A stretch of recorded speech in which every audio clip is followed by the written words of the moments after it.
Paris Olympic அப்படிங்கிறது இந்தியாவுக்கு ஒரு மிகப்பெரிய எதிர்பார்ப்பை ஏற்படுத்தியிருந்த ஒலிம்பிக்கா அமைஞ்சிருந்தது. 117 வீரர் வீராங்கனைகள் இந்தியா சார்பில் கலந்துக்கிட்டாங்க. ஆனா நமக்கு கிடைத்த பதக்கங்களோட எண்ணிக்கை அப்படிங்கிறது 6 பதக்கங்கள் மட்டும்தான். ஆனா இந்த 6 பதக்கங்களை தாண்டி நிறைய பிரிவுகள்ல நூலிழையில இந்திய வீரர் வீராங்கனைகள் பதக்கத்தை தவறவிட்டாங்க. அப்படி இந்தியா தவறவிட்ட பதக்கங்களோட எண்ணிக்கை மட்டும் 6 பதக்கங்கள். அதாவது இந்த 6ஐயும் நம்ம ஜெயிச்சிருந்தோம் அப்படின்னா ரொம்ப நாளா இந்தியா பார்த்து காத்துட்டு இருக்கிற அந்த டபுள் டிஜிட் அப்படிங்கிற இலக்கை நம்ம கண்டிப்பா எட்டி இருக்கலாம். அப்படி யாரு 6 வீரர்கள் தங்களோட பதக்க வாய்ப்பை நூலிழையில தவற விட்டாங்க அப்படிங்கிறத நம்ம பார்க்கலாம். இதுல முதல் நபர் யாரு அப்படின்னு பார்த்தோம்னா, நடப்பு ஒலிம்பிக்ல நமக்காக ஏற்கனவே 2 வெண்கல பதக்கங்களை ஜெயிச்சு கொடுத்த மனு பாக்கர். இவங்க 10 மீட்டர் பிரிவுகள்ல 2ல கலந்துட்டு அது 2லயுமே பதக்கத்தை ஜெயிச்சாங்க. அதே சமயம் 25 மீட்டர் ஏர் பிஸ்டல் பிரிவுல கலந்துட்ட மனு பாக்கர் ஷூட் அவுட்ல பதக்கத்தை கோட்ட விட்டாங்க. அதுதான் ரொம்பவுமே கஷ்டமான ஒரு தருணமா அமைஞ்சிருந்தது. மனு பாக்கருக்குமே 2 பதக்கங்கள் ஜெயிச்சிருந்தாலும் அந்த 3வது பதக்கத்தை ஜெயிக்க முடியல அப்படிங்கிற வருத்தம் இருந்ததா அவங்களே பேட்டிகள்ல குறிப்பிட்டிருந்தாங்க. இதுக்கப்புறமா 2வது பதக்கம் என்ன அப்படின்னு பார்த்தோம்னா, இதே மாதிரி தனிநபர் பிரிவு துப்பாக்கி சுடுதல் 10 மீட்டர் ஏர் ரைபிள் பிரிவுல இந்தியாவுக்காக கலந்துட்ட அர்ஜுன் பபுதா அவரும் நூலிழையில பதக்கத்தை தவறவிட்டு 4வது இடம் பிடிச்சிருந்தாரு.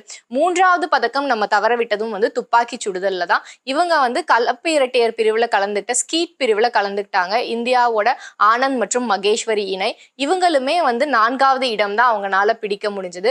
3 பதக்கங்களை ஏற்கனவே துப்பாக்கி சுடுதல்ல இந்தியா ஜெயிச்சிருந்தாங்க. இந்த 3 பதக்கங்களையும் ஜெயிச்சிருந்தா துப்பாக்கி சுடுதல்ல மட்டும் 6 பதக்கங்கள் இந்தியாவுக்கு கிடைச்சிருக்கும். ஒட்டுமொத்தமா இது வரைக்கும் நடந்த ஒலிம்பிக் போட்டிகள்ல பார்த்தோம் அப்படின்னா இந்தியா அதிகமான பதக்கங்களை ஜெயிச்சது ஹாக்கில தான். கிட்டத்தட்ட 11 பதக்கங்கள் இந்த ஒலிம்பிக் உட்பட 11 பதக்கங்கள் இந்தியா ஜெயிச்சிருந்தாங்க. அதுக்கு அடுத்ததா பார்த்தோம்னா அதிகப்படியான பதக்கங்களை ஜெயிச்சிருந்தது மல்யுத்தத்துல. மொத்தமா சேர்த்து இது வரைக்கும் ஜெயிச்ச பதக்கங்களோட எண்ணிக்கை 8ஆ இருந்தது. துப்பாக்கி சுடுதல்ல இந்த முறை மட்டும் 6 பதக்கங்களை ஜெயிச்சிருந்தா இது ஒரு மிகப்பெரிய வரலாறா அமைஞ்சிருக்கும். ஆனா அந்த வரலாறு நமக்கு கைக்கு எட்டாமையே போயிடுச்சு. இதுக்கு அடுத்ததா பார்த்தோம் அப்படின்னா ரொம்ப நாளா இந்தியா காத்துட்டு இருந்த அந்த வில்வித்தைக்கான பதக்கம் அப்படிங்கறதான்.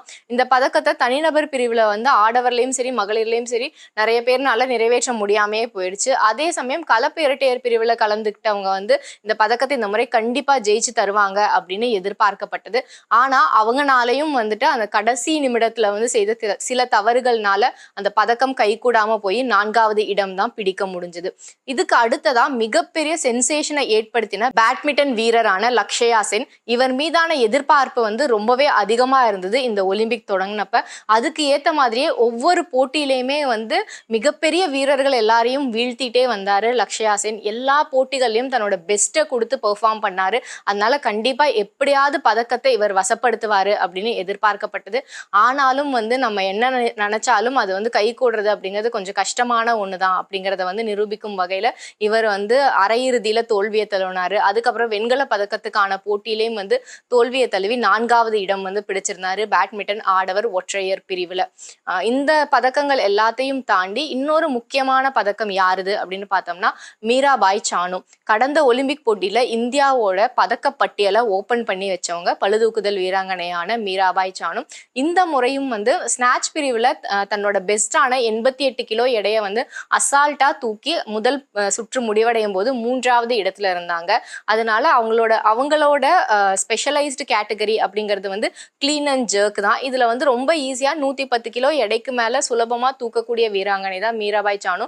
அதனால இந்தியாவுக்கு இந்த முறையும் பதக்கம் உறுதி அப்படின்னு எதிர்பார்க்கப்பட்டது. ஆனாலும் வெறும் ஒரே 1 கிலோ எடை குறைவா தூக்குனனால மீராபாய் சானு 4வது இடம் பிடிச்சிருந்தாங்க. இந்த போட்டி அப்படிங்கிறது இந்தியாவை பொறுத்த வரைக்கும் ஒரு ஹார்ட் ப்ரோக்கன் மொமெண்டா இருந்தாலும் மீராபாய் சானு அவங்களோட பெஸ்ட்டை தான் ப்ரொடியூஸ் பண்ணாங்க. ஆனாலும் அவங்கள விடவும் ஒருத்தர் எக்ஸ்ட்ராவா வெறும் 1 கிலோ எடை தூக்கி 3ஆம் இடம் பிடித்து பதக்கத்தை தட்டிட்டு போனாங்க. இது எல்லாமே இந்தியாவுக்கு ரொம்ப ஏமாற்றம் தரும் விஷயங்களா அமைஞ்சிருந்தது. இதை தாண்டி இன்னும் பல ஏமாற்றங்கள் இந்தியாவுக்கு நடந்திருந்தது இந்த ஒலிம்பிக்ல. அதுல சில முக்கியமானவர்கள் யாரு அப்படின்னு பார்த்தோம்னா, பேட்மிண்டன்ல மட்டுமே 2 பேருக்கு பதக்கங்கள் மிஸ் ஆயிருந்தது. அதுல குறிப்பா சொல்லணும் அப்படின்னா PV சிந்து கடந்த 2 ஒலிம்பிக்ல வந்து இந்தியாவுக்கு வந்து பதக்கத்தை ஜெயிச்சு கொடுத்த இவங்க இந்த முறை வந்து காலிறுதிக்கு கூட முன்னேறாம போனது இந்தியாவுக்கு வந்து ஒரு மிகப்பெரிய அதிர்ச்சியை கொடுத்திருந்தது. அதுக்கப்புறமா பார்த்தோம் அப்படின்னா சாத்விக் மற்றும் சிராக் இணை இவங்களுமே கண்டிப்பா இந்த ஒலிம்பிக்ல வந்து பதக்கம் ஜெயிப்பாங்க அப்படின்னு எதிர்பார்க்கப்பட்டாங்க. ஆனா இவங்கனால வந்து பதக்கம் ஜெயிக்க முடியாம போயிடுச்சு. அதனால இவரோட கோச் வந்து இதுக்கப்புறம் நான் பயிற்சியாளர் பணியவே மேற்கொள்ள போறதில்ல அப்படின்னு சொல்லிலாம் வந்து குவிட் பண்ற நிலைமை வந்து ஏற்பட்டிருந்தது. இதுக்கப்புறமா இன்னும் சிலர் சொல்லணும் அப்படின்னா பெரிய அளவுல வந்து மல்யுத்தத்துல இருந்து பதக்கம் வரும் இந்தியாவுக்கு அப்படின்னு எதிர்பார்க்கப்பட்டது. அதுல வினேஷ் போகட்டுக்கு என்ன நடந்தது அப்படிங்கிறது நம்ம எல்லாருக்குமே தெரியும். இதுக்கப்புறமா இன்னும் சிலர் மேல எதிர்பார்ப்பு இருந்தது. ஆனா அவங்களும் வந்து எதிர்பார்ப்பு பூர்த்தி செய்ய முடியாம போயிடுச்சு. இந்த பதக்கங்கள் எல்லாத்தையும் தாண்டி பார்த்தோம் அப்படின்னா நீரஜ் சோப்ரா ஒருவேளை தங்கம் ஜெயிப்பாரு அப்படிங்கிற எதிர்பார்ப்பு நம்ம எல்லாருக்குமே இருந்தது.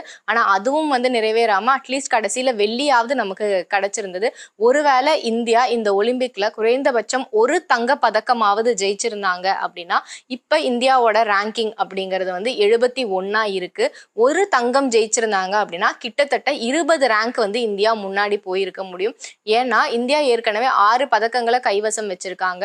அதே சமயம் ஒரு தங்கம் இல்லாத காரணத்தினாலதான் நம்ம வந்து இப்ப 71வது இடத்தோட இந்த ஒலிம்பிக் போட்டியை வந்து முடிக்க வேண்டிய நிலைக்கு தள்ளப்பட்டிருக்கோம்.